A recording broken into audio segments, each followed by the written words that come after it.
Hey, ¿qué más? ¿Cómo andan? Soy López y me encanta acompañarlos en esta charla en la que seguramente vamos a desmitificar muchas cosas y aprender otras.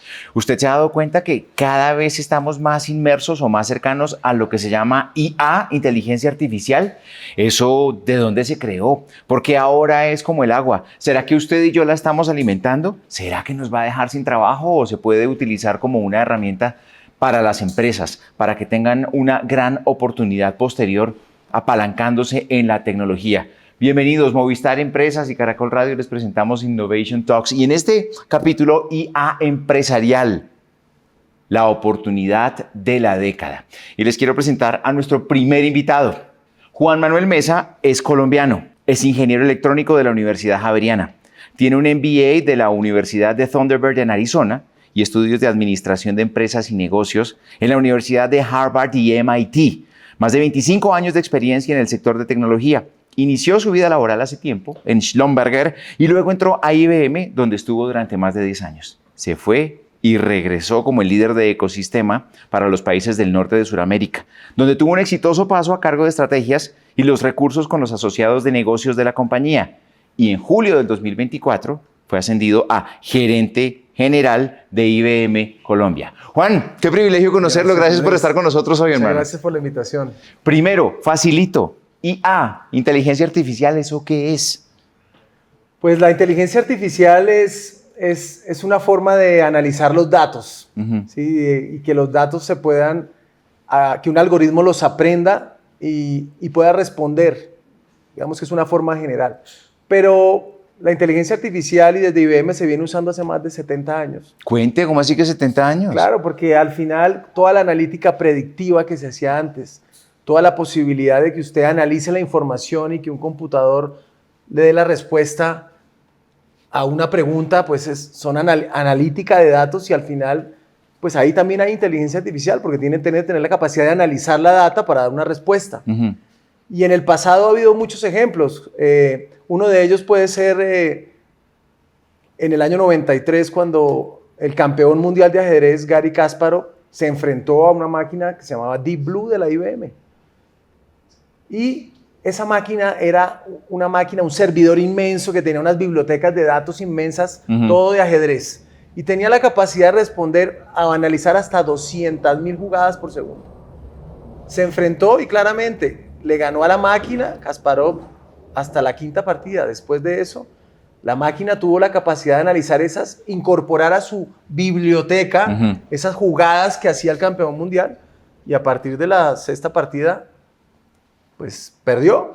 Entonces, eso es inteligencia artificial también. O por ejemplo, si ustedes se acuerdan, en el año 2000 el juego muy famoso en Estados Unidos de Jeopardy.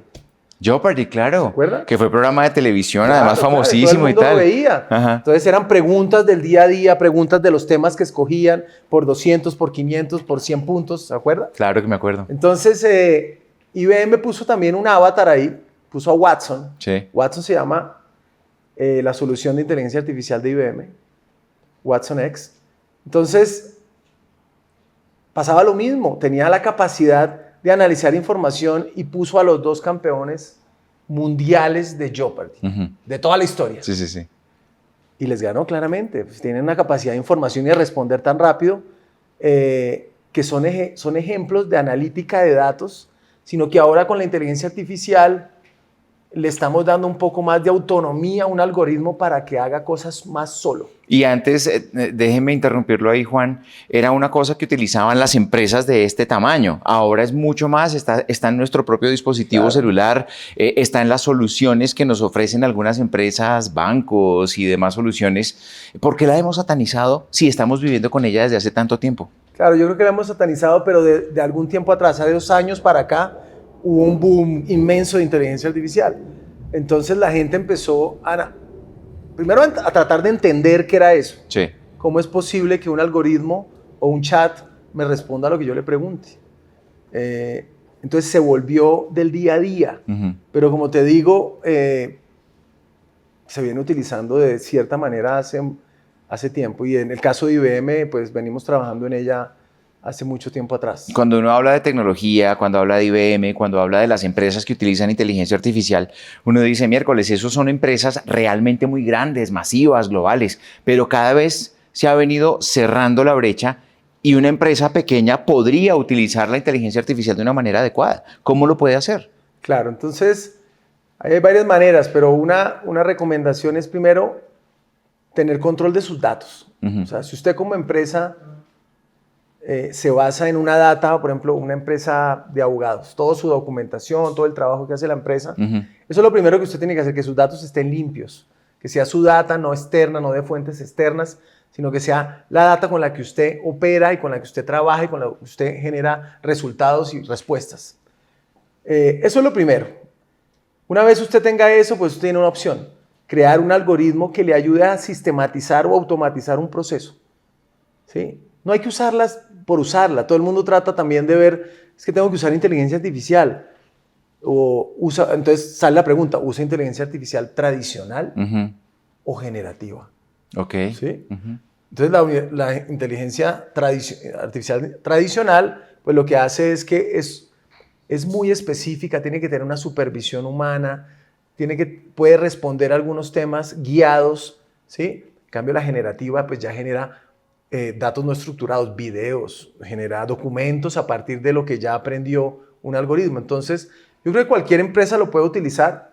Simplemente tener claro qué puede hacer más eficiente dentro de su empresa. Si usted tiene un proceso que se toma 20 horas y que si usted pone un algoritmo que le permita reducirlo a 2 o 3, usted va a ser mucho más eficiente. Claro. Pero no siempre. Hay que ver qué segmento de industria, qué tarea hace en la empresa para ver dónde podría involucrarla. Pero no hay que tener por tenerla tampoco, ¿no?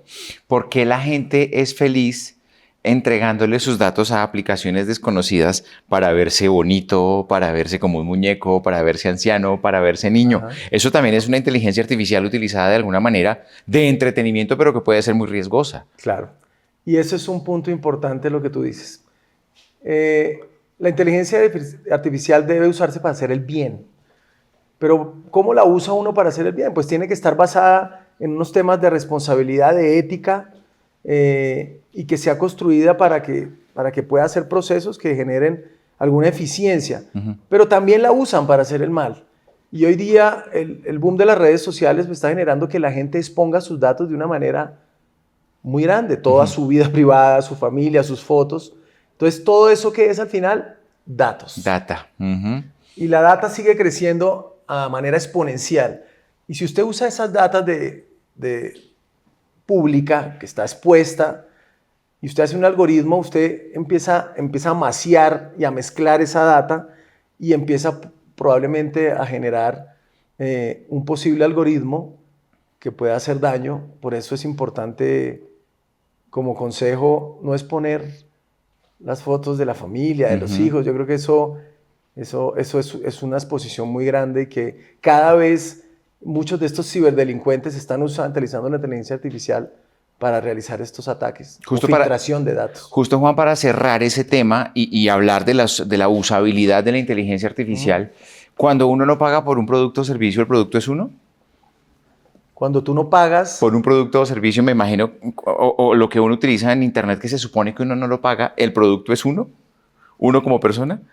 Pues yo creo que sí, puede ser, porque al final tú estás comprando algo, pero muchas personas están viendo lo que estás comprando y muchos te están tratando de vender opciones. Entonces, probablemente Andrés se vuelva un producto también.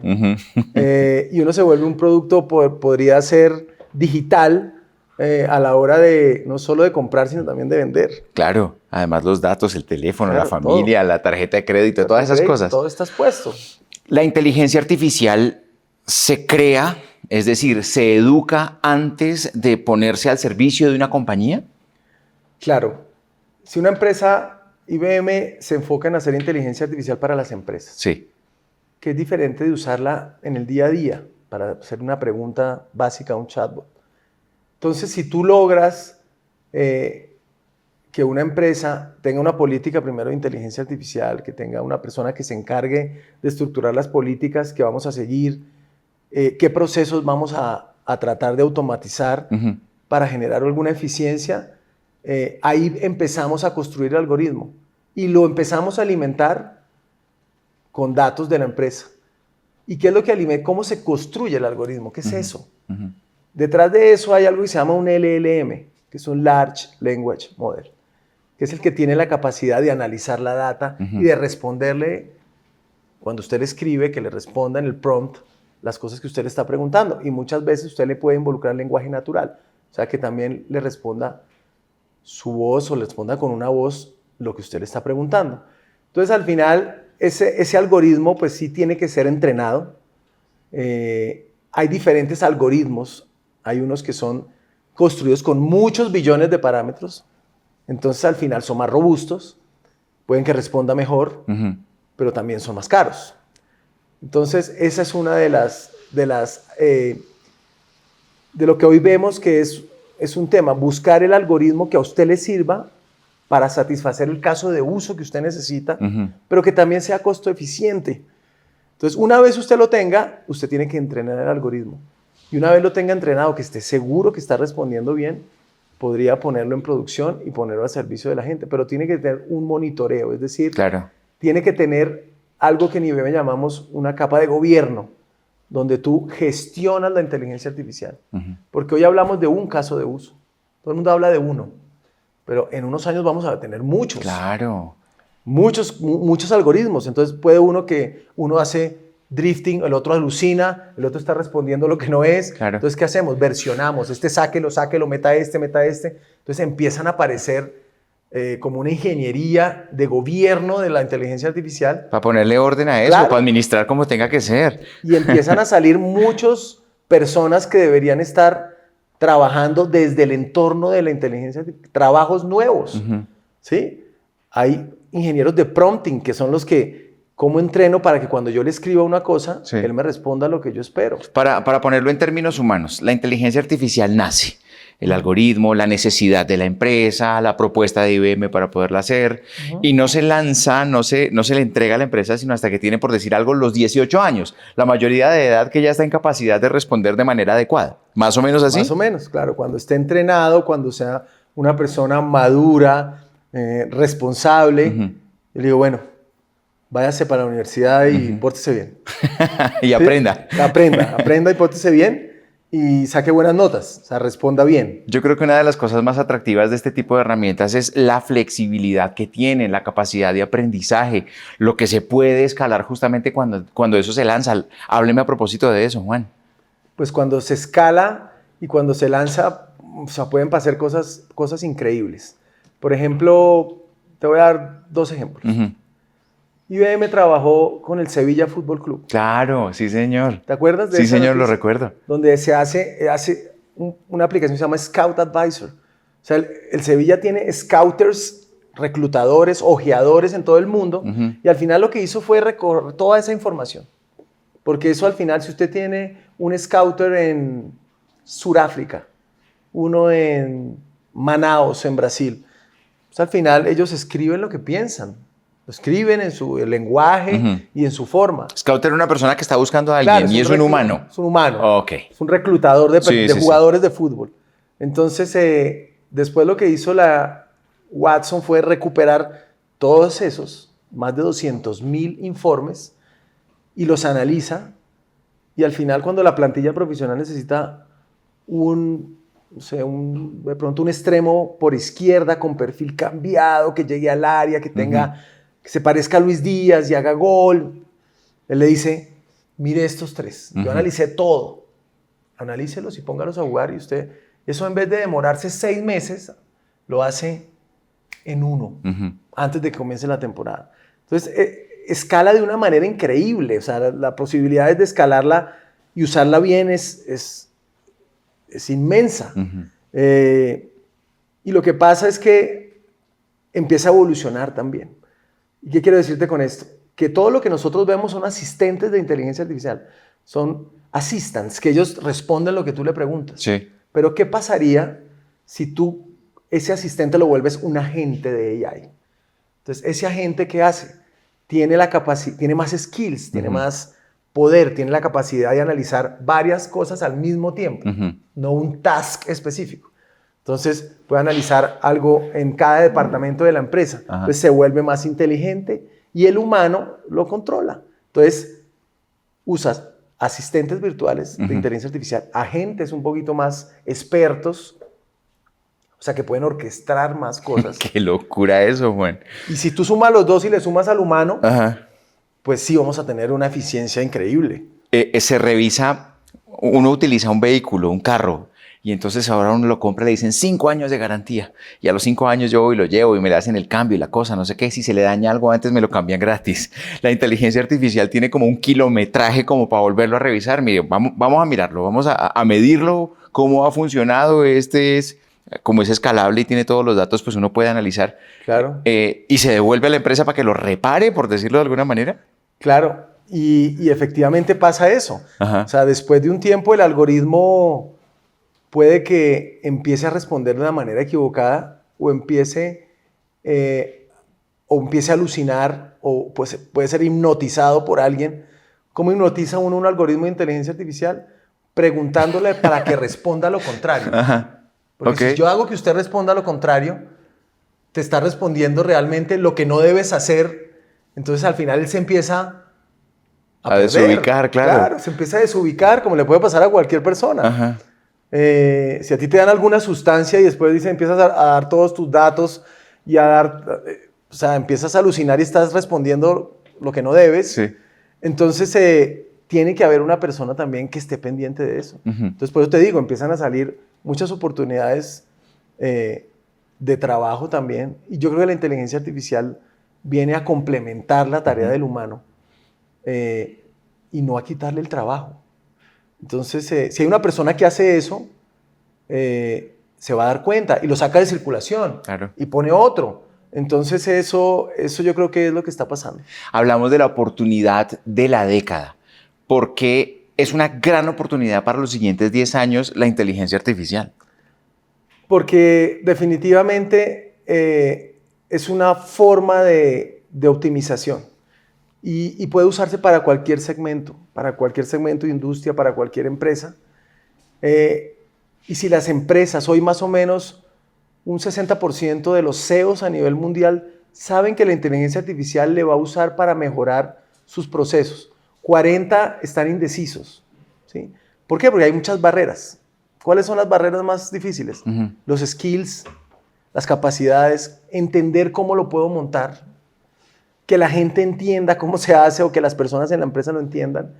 Entonces yo creo que es una gran oportunidad para poder generar que las empresas sean más eficientes, pero al final va a ser para ayudar y el humano siempre va a ser parte fundamental de tomar una decisión, porque al final razona y define. Él le ayuda, le hace que todo sea más rápido, Claro. pero usted toma la decisión. Entonces yo creo que es una oportunidad increíble para que todas las empresas, no solo en Colombia, sino en todo el mundo, empiezan a utilizarla y a mirar cómo la pueden explorar y por dónde empezar.